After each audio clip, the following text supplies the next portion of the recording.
working? Janani Saradam Devim Ramakrishnam Jagadgurum Padapadme Tayo Shritva Pranamami Murmuhu Om Namah Shri Yatirajaya Vivekananda Suraye Satchit Sukhaswarupaya Swamine Tapahari. We enjoyed this morning by the beautiful bhajans and with your accompaniment with our Jnanadananda. I really enjoyed it to the fullest extent. And I told my former student Sudhi that I shall be at his disposal during these 2 days. So he has arranged, and whatever he says I shall follow. The thing is, our Jnanadananda, the program director, advised me yesterday to talk about Bhakta Vatsala. Bhagavan is Bhakta Vatsala.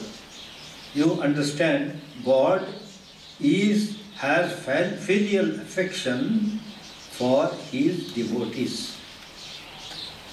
That is why from time to time God comes down on this earth, which was created by him. And why? Because the devotees are very eager to approach him and get God's love and God's direction.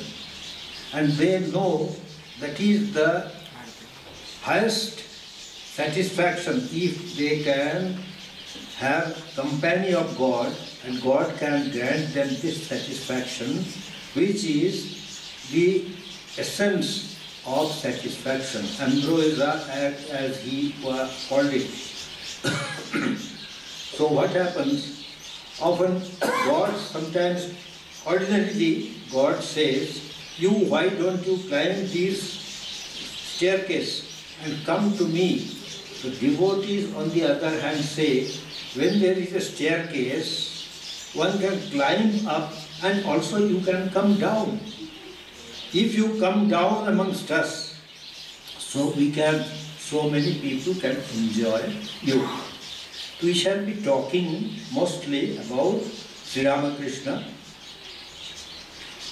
Sri Ramakrishna had 3 classes of devotees, I think. Once, when Sri Ramakrishna, in the early period, when his chosen disciples, who later became his torch-bearers, that is, who carried his teachings to the world, to India, to other people and to the world at large, they did not come. But they were in no way less important. They were very scholarly.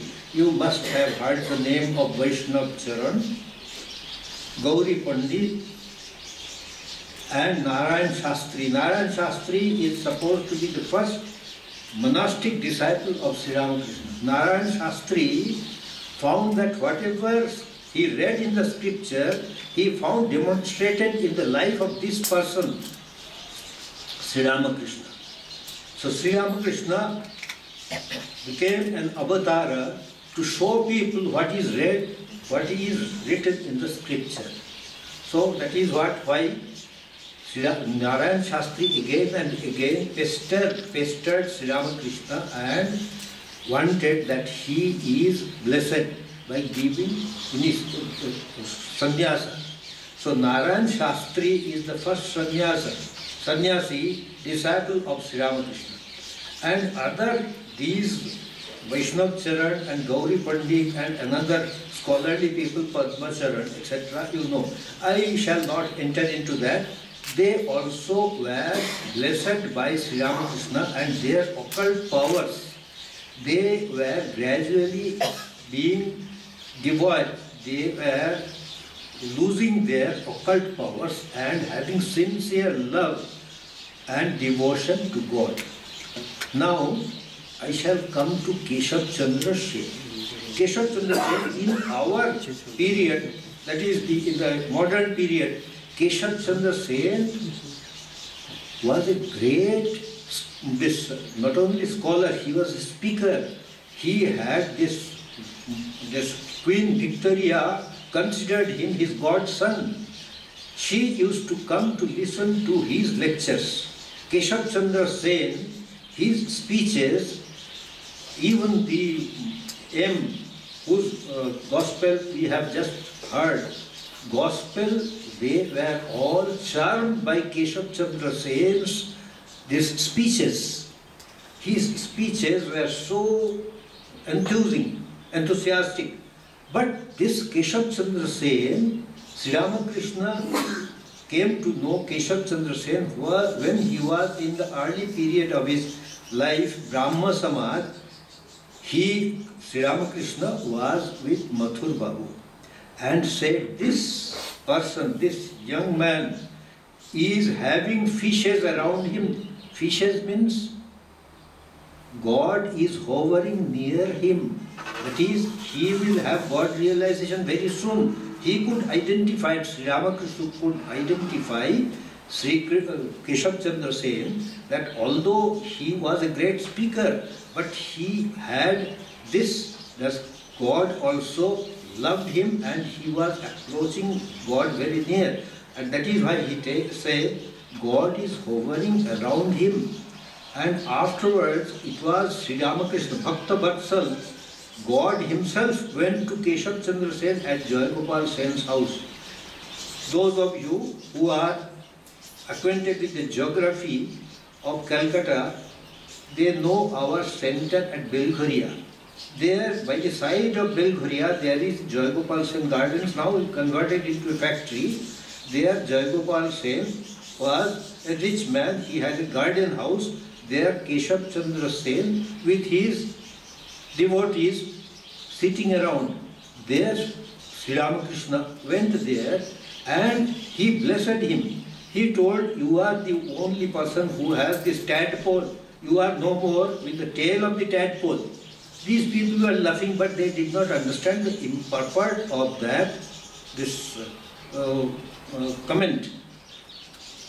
Then Sri Ramakrishna explained, when this tadpole has its tail, it can move about only in the water. But when the tail is removed, drops, then it can remain in the water and also on this solid ground. So that is why Sri Keshav Chandra Sen can now remain in the world and also can go away from the world. संसारेও थकते पर देख संसार में रह सकते हैं और संसार के पार भी रह सकते हैं. So Keshav understood that in his simple illustrations. Later on, Keshav wrote about Sri Ramakrishna in his Indian Mirror and said, we have not met long ago Paramhamsa Dakshineshwar. His penetration in spiritual matters, his deep penetration and his simplicity simply charms us. We understand in the depth of Hinduism how valuable things are there to inspire such men as Sri Ramakrishna. It was he who wrote in Indian newspapers, and that is why people started coming. This Ramchandra Datta, M. Master Mahashaya, and other disciples, Suryan Mitra, and all the devotees, householder devotees, they came to Sri Ramakrishna one by one, and they were his close devotees.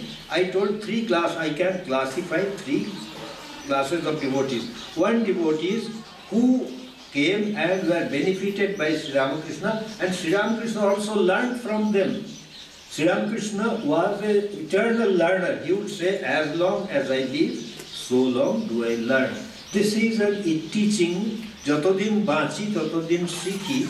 This is a very, very, even educationists consider it a very, very important tenet. As long as I live, so long do I learn. So that was Sri Ram, and he learned from this. To him, his teachers came, Bhairavi Brahmani, came our Gatadhari, came Totapuri, and all these, and even this Islam, Govinda Rai, and from someone, Shambhu Babu, he heard the reading of Jesus Christ, the Bible, and from that, his gurus also got benefited by him. Bhairavi Brahmani got attached. You see, Bhairavi Brahmani asked our Sri Ramakrishna not to mix with Totapuri. Why? Totapuri was a jnani, and he told, you do not mix with him, then you will lose all your devotion, etc. I will be going. But our Bhairavi Brahmani, he was a student of Bhagavata, and in the Bhagavata you know that important shloka. What is that shloka? Important shloka. That shloka is, even a jnani, after he doesn't have any bondage, he doesn't have any more desire, all the desires are fulfilled and all his bondage, these are gone. Shloka ki.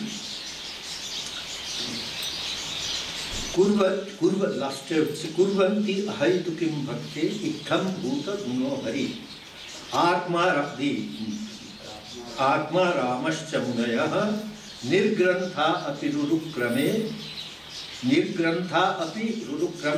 kurvanti ahaytukim bhakte ikham bhuta guno hari. Atma Ram, they are fully satisfied with their self. They are Atma Ram. They doesn't have any more hankerings, any more desires, any more cravings. Still, these people, like our Shukadeva, all his desires were satisfied with his own self. Still, they were hankering after the love of Bhagavan Sri Krishna. Urukrame, kurvanti ahaytuki. That bhakti is ahaytuki because they don't desire anything from God. They do not desire anything from God. So their devotion, their love to God is completely without any ahaytuki, any cause. So kurvanti ahaytukim itham bhuta guna. Bhagavan is so loving, so beautiful, and so full of all Ashesha Kalyan Guna, that is what is said in the Vishishtatvaita Vada. He is full of Ashesha Kalyana Guna Sampanna. So even these Jnanis hanker after him. So this is one case. Bhairavi ought to have understood that you can find that Totapuri listening to the Ramprasad. We have just listened to Kshama Udat Sedhuri Bhavo Sangsar Bhaja, that is translation of that song into Telugu. So, hearing those songs, Ramprasadi songs from Sri Ramakrishna, Totapuri, he was shedding tears without understanding the meaning. His heart became so emotional, he was shedding tears. So, Atma Ramascha Munaya Nirgrantha Apirurukrame Kurvanti. See, he did not understand. Ye kya re? He was asking. Ye kya re? He did not understand why he was shedding tears. He did not understand. But afterwards, when by the company of Sri Ramakrishna, he had the vision of the Universal Mother, he understood how ignorant was I. I did not understand that I could realize Nirvikalpa Samadhi because of the help of the environment of the Universal Mother. Then he understood, his heart was full of devotion. Together they went to the Kali temple like Rama and Shiva. One is the Guru of the other. Rama and Shiva. Rama is the Guru of Shiva. Shiva is the Guru of Rama. This Totapuri and Sri Ramakrishna went to the Holy Mother temple and made pranam. So he learned, this Bhakta Vatsala, even his gurus had this filial affection, his help. Sri Ramakrishna's help. And the third is the renunciates, like our Narendranath, like Rakhal, Baburam, etc. Those who have formed it. But don't forget, so Sri Ramakrishna was not, Nag Mahashaya was there, M was there, we are remembering M, and Nag Mahashaya, and Girish Chandra Ghosh is in new channel, how devoted Girish Chandra was, and how love Girish Chandra we have heard, we have been fortunate to hear Swamis who said we met Girish Chandra Ghosh at the age of the fag end of his life, and he would be saying, "Come to me, I am the miracle of Sri Ramakrishna." This place where I was sitting became impure, completely impure. Now, but he has made me a god. He has transformed me into a god. Not by rebuking, not by taking me to task, but simply by loving. Simply by loving, he has transformed this villain into a god. So that is Bhakta Vatsala. So this is one group of householders. They are in no way less. They were being looked after by Holy Mother. Holy Mother's devotions were on the this householder devotees, and Baburam Maharaj was also very devoted to the householder, and he took all the care of the householder devotees. Now I am talking more about this householder devotees because I look after the Bhav Prachar Parishad. Ramakrishna Vivekananda Bhav Prachar Parishad is really an organization of the devotees. These small groups, this house is a small group. Here some devotees have gathered. Such groups are there all over the country. In the Andhra there is a very good group, and Andhra is a Ramakrishna Vivekananda Bhav Prachar Parishad for Andhra. Achha. These devotees are gradually becoming, they are attached to Sri Ramakrishna, Holy Mother and all the holy trio. But this is not the thing I wanted to say. You be attached to all the great men, all the great women, but you may have special love for your Ishta. Sri Rama, you know our Mahavir's song, this Maharaj must be singing. Srinathe Janaki Nathe Abheda Paramatmani Tathapi Mama. You do not be this orthodox devotees of Ramakrishna Vivekananda Holy Mother. Have all your love for Balaji, for all the deities of our we get come across. But you may have special love for your Ishta. I may have special love for Rama. He may have special love for, he has special love for Rama. He always goes on chanting the name of Rama. I may also be a devotee of Rama. In the childhood, I was a devotee of Rama. But now, after growing up, we understand that they are really one and the same. But I should not elaborate further. He has given me a subject, Bhakta Vatsala, the becoming an avatara. God becoming an avatara is really because it is the Bhakta Vatsala, because God, these ordinary people, ordinary devotees, they cannot reach God. That is why God comes and teaches us the devotion, how to love each other, how to love God. That is what we learn from God. So this Bhakta Vatsala attitude somehow has come to my mind. I have talked to you, and rest it depends on him and through him. Thank you all.